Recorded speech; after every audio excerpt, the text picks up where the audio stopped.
Hi everyone, welcome back to another book talk video. My name is Miss Sarah and today I'm going to talk to you guys about another one of my recommendations for 3rd and 4th grade readers. And that is a series that follows Azalea Lane.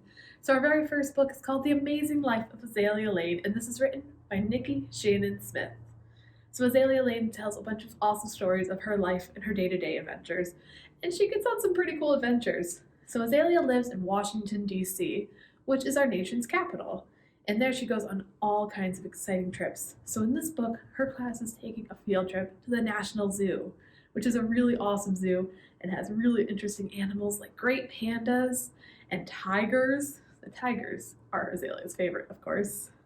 And while she's on this trip, her teacher tells her that the class is going to get a chance to earn extra credit. And all they have to do is create a diorama of their favorite animal's habitat. This is perfect. Azalea is a very artsy girl, so this will be super easy and fun. So she decides she's going to make a diorama of the tiger's habitat, because that was her favorite after all. But she only has one weekend to do it, and as she sits down to start to work, her little sister Nia breaks into her room, crying that her favorite stuffed animal, Greenie, is missing. And he wasn't just missing, no. He's been stolen, he's been kidnapped. And Azalea has to help her look because she's her big sister and mom and dad are both so busy. So she must help her look, right? Well, the only way to get Nia out of her room is to help her. So Azalea agrees, okay, we'll find Greenie really quick. I'm sure he wasn't stolen or kidnapped. And I'll get back to my project right away. Well, the clock starts ticking down on the weekend, and Greenie is nowhere to be found. Can Azalea solve this mystery fast enough in time to finish her diorama before the weekend's over? You'll have to read and find out. So this is an awesome series. Like I said, they're all about Azalea's adventures, and she gets into quite a few adventures. And if you enjoyed the very first book, there is 2 more books already out. The second book is The Dramatic Life of Azalea Lane. And the third book, which sounds delicious, is The Scrumptious Life of Azalea Lane. But you don't have to take my word for it entirely. I'm going to read you guys a little excerpt in a letter from Azalea herself. Hey there, I'm Azalea. I'm 8 years old and I'm in the 3rd grade. My life is amazing. I live in Washington, D.C. with my family, Mama, Daddy, Nia, and Tiana. Washington, D.C. is our nation's capital and the coolest place to grow up. Mama has her very own restaurant here called Avec Amour, and that means with love in French. She named it that because she adds love to everything she does. My daddy is a lawyer. He suits bad guys for a living. The bad guys are big businesses that do things that hurt other people. But my daddy makes them pay. He makes sure they're held responsible. Tiana is my baby sister. She's 4 years old and pretty cute, most of the time. I like her a lot, even though she comes in my room too much. I also have an older sister named Nia. She's in middle school and is always in her room. Always. Mama's sister, my Auntie Sam, takes care of us. When Mama and Daddy are busy, I love Auntie Sam. She's never too tired to play, and she likes to do art. She also loves adventures, my favorite. Aside from my family, there are 3 main things you should know about me. 1, I'm curious, not nosy, despite what Nia says. 2, I'm good at solving mysteries, very good. 3, I live in the White House. Okay, not the real White House. The President of the United States lives there. But my house is big and white, plus it has a great big living room and a nice backyard. It's just as good as the real White House, if you ask me. It's hard to believe this amazing life all belongs to me, Azalea Lane.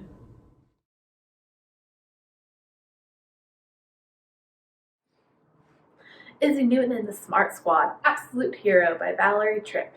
This is an awesome story about our main character, Izzy Newton. Well, Izzy is starting 6th grade this year, which means she's moving up to the middle school. And a brand new school plus a crazy class schedule is enough to make Izzy pretty dizzy. But as long as she has her best friends Charlie Darwin and Allie Einstein by her side, she's pretty sure she can handle anything. Plus, she just found out that her childhood friend, Marie, is moving back to town and will be starting at the same middle school as her. So that sounds pretty good. But on the first day of school, when she tries to approach Marie, Marie's not really interested in being her friend. She kind of gives her the cold shoulder. Plus, it seems like she's found a new best friend for herself and doesn't really want anything else to do with Izzy. Well, that makes Izzy pretty sad, but she's got other things to worry about pretty quickly because her school is freezing, and I'm not talking just sweater weather cold. It's so cold in her school that the kids have to bundle up from class to class in their winter jackets and their scarves and hats. Well, it seems like the school's air conditioning is on the fritz, but the teachers can't figure out what's the problem. The principal can't figure it out. He hires maintenance crews to come look at the air conditioning, but no one can seem to figure out the problem. And as they try to solve it, the temperature in the school just keeps dropping and dropping and gets colder and colder. Well, Izzy and her friends are tired of being freezing, and they're tired of feeling like absolute zeros around everyone, too. So they decide they're going to try to solve this mystery of the freezing school, and they'll become the heroes of Adam Middle School.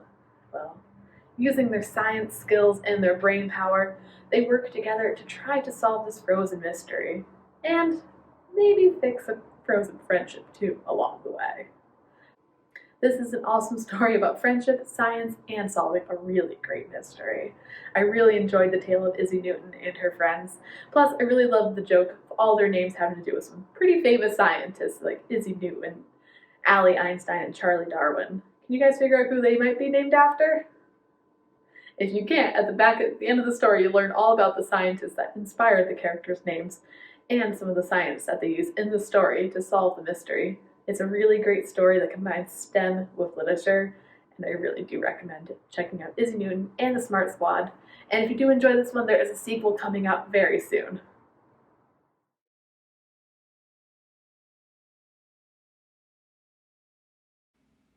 Hi, this is Miss Bailey, and I'd like you to meet the members of the Animal Rescue Agency, Esquire Fox and Mr. Pepper.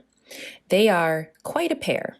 Esquire likes to look snazzy in her tweed coat and tends to overdo things, while Mr. Pepper is a very grumpy chicken who convinced Esquire to turn away from a life of crime. The crime being chicken raids, of course. They created the Animal Rescue Agency together, with Esquire as the investigator and Mr. Pepper as the business manager. This agency is well known in the animal kingdom and has a network of operatives around the world. It can get a little tricky to decipher messages and clues since word is relayed from bird to bird, beast to beast around the globe until it reaches Esquire. As you can imagine, this leads to some very confusing messages and pictures being shared. Anyways, in this book, the agency receives a tip about a polar bear cub trapped on an ice floe heading out to sea. His mother knew to turn to the Animal Rescue Agency for help. However, this isn't simply a case of nature versus polar bear. There is a sinister human who is lurking around the Arctic. Turns out, he set the young polar bear up because he plans to sell the cub to a zoo. Esquire and Mr. Pepper will have their paws and claws full trying to save what turns out to be a warehouse full of Arctic animals from this evil animal trafficker. Read Book 1, Case File Little Claws, to find out what happens.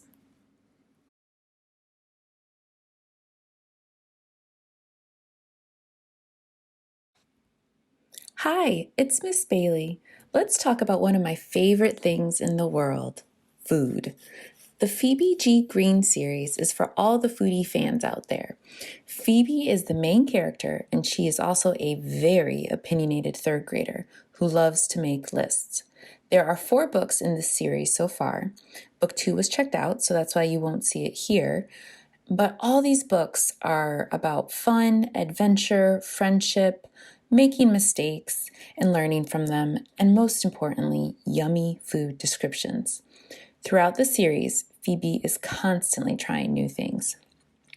In Book 1, Lunch Will Never Be the Same, Phoebe learns, thanks to Camille, a new student from France, that she loves to try new and different foods. In Book 2, Farm Fresh Fun, Phoebe's class gets to go to a farm to learn where food comes from. In Book 3, A Passport to Pastries, Phoebe actually gets to travel to France with Camille. And in Book 4, Cooking Club Chaos, Phoebe accidentally creates a cooking class to help one of her picky eater best friends try new foods. Just a warning when reading this series, be prepared to get hungry while reading.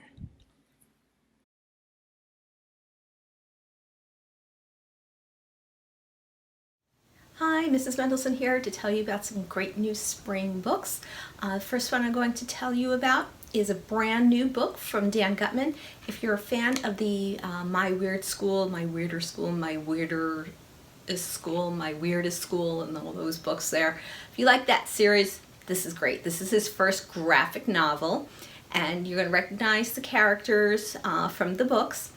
And in this book here, in Orbit, you can guess they're going to go into space. So the kids take a field trip to NASA. Along the way, when they get there, they meet Mr. Corbett. He's their tour guide. He gives them some cool space information. And as they're going through things, of course, one of the kids has to accidentally touch something and winds up launching the rocket into space.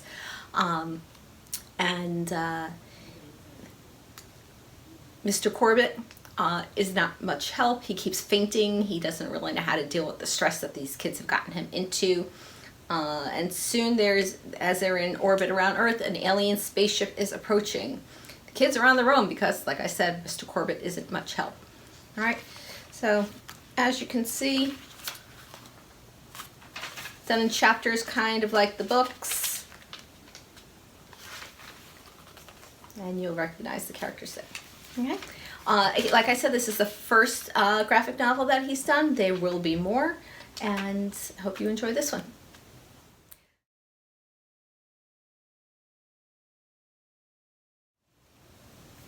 My next book is another graphic novel. Okay, this one is called Chef Yasmina and the Potato Panic, and this is imported from Belgium, so it's translated.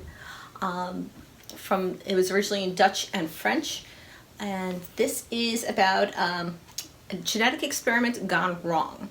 Yasmina lives with her dad. She loves to cook. She loves using fresh foods, so she goes down to the local community garden, gets some fresh vegetables. Dad works at a fast food burger restaurant, and then one day Yasmina finds out that the community garden has been bought by this big agricultural corporation, and they want to make these new kinds of potatoes. These potatoes are very addictive. So I'll put a picture there. Okay, you can see them eating the potatoes there. But there is a side effect to eating these potatoes. And so they turn them into French fries and potato chips. Anybody who eats these potato products, they become dog-like. So they'll slobber, they'll chase the mailman, they'll chase cars. And it's up to Yasmina to find the cure for this. Okay. And you can see some really cool pictures of it's done very well. If you like graphic novels, this is a great one to read. Okay, thank you.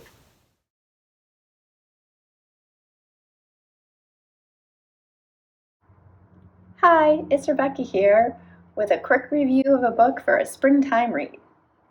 Ways to Make Sunshine by Renee Watson puts the real in realistic fiction.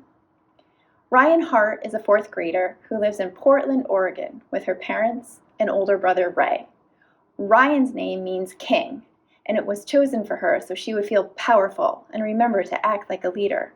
Her older brother's name means protector, but Ryan thinks that just makes him act bossy. Ryan's dad lost his job when the post office recently closed. He now has a new job working at night, but money is tight, and that means moving to a different, older, smaller house, buying store-brand cereal and ice cream, and always shopping on sale. In this first book of a new series, you will get to know Ryan Hart, whether she is helping her mom cook dinner, creating a new culinary concoction, going to a birthday slumber party, or finding her talent for the fourth grade talent show. Ryan is a relatable, perfectly imperfect character with a supportive family ready to help her live up to her name. I would recommend this book for anyone who's enjoyed Ramona Quimby or Clementine. And there's a second book in this series, Ways to Grow Love, which is due out on April 27th. I hope you'll enjoy it. Thank you.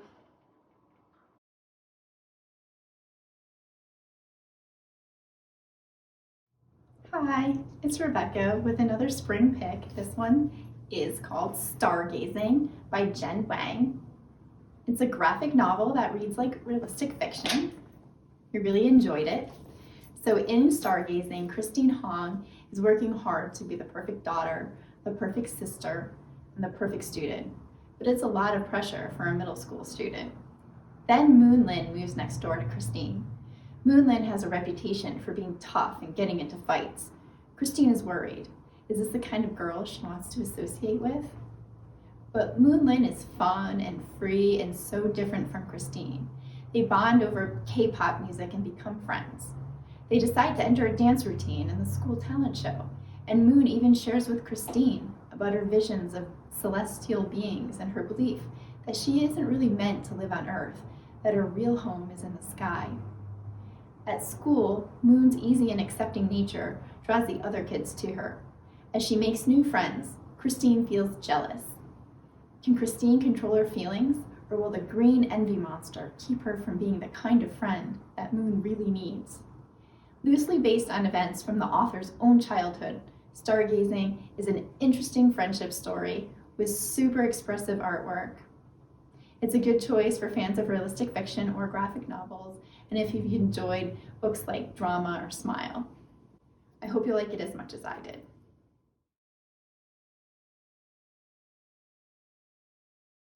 Hey there! That's what Uncle Pete says every time he comes over to Louie's house in Saving Winslow by Sharon Creech. Uncle Pete is Louie's dad's best friend, and he owns a farm. And every once in a while, Dad brings home a new baby animal from Uncle Pete's farm. And on this day, in a basket, poking out is a small gray head with black eyes and feathery eyelashes. Is it a dog, a cat, maybe a goat? How about a donkey? Well, this newborn animal is not very healthy because it was born too soon. And on top of it, the mama is very sick and can't take care of it. So they're not sure what to do. Well, Louie accepts the mission to save this baby animal. And Mom and Dad say, "What mission?" But it's too late. Louie already decided that he was going to bring this newborn animal who's not very healthy to good health to grow like baby animals are supposed to do. The only problem is Louie is not very good with animals, not even fireflies. He caught a firefly, poked the holes in the lid, and it still didn't survive. So Louie's very nervous about this. Then Louie meets a new friend, Nora, who is always very doubtful, and she's always saying, "I knew it," but not because it's a good thing, because it's a bad thing. But is it always bad? And of course, every time Uncle Pete decides to check in on this cute little newborn animal, he says, "Hey there," so you know Pete's coming. Well, go ahead and read this wonderful story and find out why Louie names this newborn baby Winslow, how he cares for such a sick little baby animal, all the issues that Louie and Winslow have on the way, and of course, what happens to Winslow in the end. I hope you enjoy the story.